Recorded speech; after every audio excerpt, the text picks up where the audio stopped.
Dito guys, kung mapapansin nyo, lamang kami sa bilang. Pero pagdating sa tore, tingnan nyo naman. No explain kasi namin si Sisi ay sumasama na dun sa MM. Iwanan ba naman tong XP kahit si Tamos. Ayun, nakapag-push dito. And ang gagawin ko dito, yahayaan ko siya sa gusto niya. Ako na ang bahala sa XP, pati na rin sa pag-push. Basta panindigan niya lang ang pagiging roadman. Pero habang nagpupush ako dito, kakasabi ko lang, tingnan naman ang pangyayari. Isa-isa nga sila dyan nauubos. Mabuti na akong dalaga, kahit pa paano. Ako dito na tayo sa taas. Medyo nagigigil na nga dyan si Gatot. Kahit napachat na lang siya na ikaw na lang ang mag-room. At sa sobrang tuwa niya nga dyan kay Sising, pinuri niya na ito sa pagiging mabuting explain niya. Sabi niya dito, bidang saya.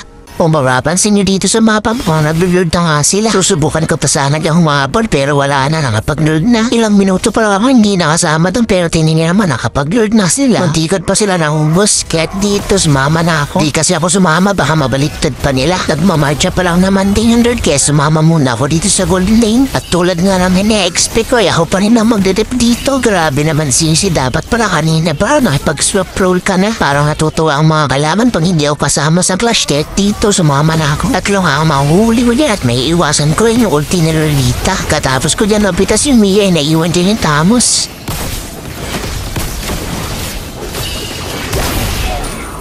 Nakita ko nga dito pasada mo si Lunox kaya pinantahan ko siya yan. Sinabihan ko nga dito yung bridge namin, ako nang bahala.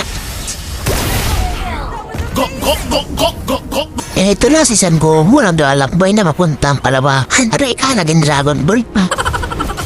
Sa puntong to, kinakalabitan nila yung lure. At sinisilip ko na sila gamit ang CCTV. Ang kaulti ko yan, priority ko lagi ang MM. Get si Mia ang inuna ko dyan. Tapos sumusubong nga dito si Thanos na tumakas. Pero syempre, habulin natin yan. Kaya naman pala yun ni Sisi mag-push kasi ang gusto niya, K. No? KS. Okay na rin kahit paano nakambag naman siya dun. Nakita ko nga sila dito na may nakuha yung red cat. Multinabon yan sa bush. Uli yan Lunox tapos sabay second skill ko dyan kay Mia. Mas malapit yan si Lolita pero mas pinili ko dyan habulin yung Lunox nila. Mas malaking bagay pag match nila ang mapitas.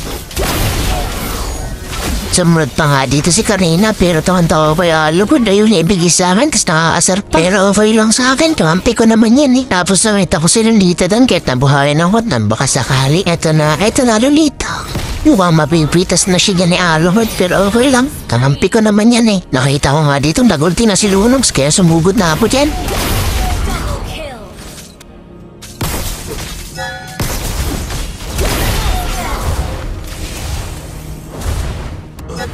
Nakatriple pa kahit susubukan mo sana dyan si Thanos pero hindi na inaabot. Okay lang talaga yun sa akin, Aluhard. Ampi ko naman yan eh. Pero ito na, may Donita pa.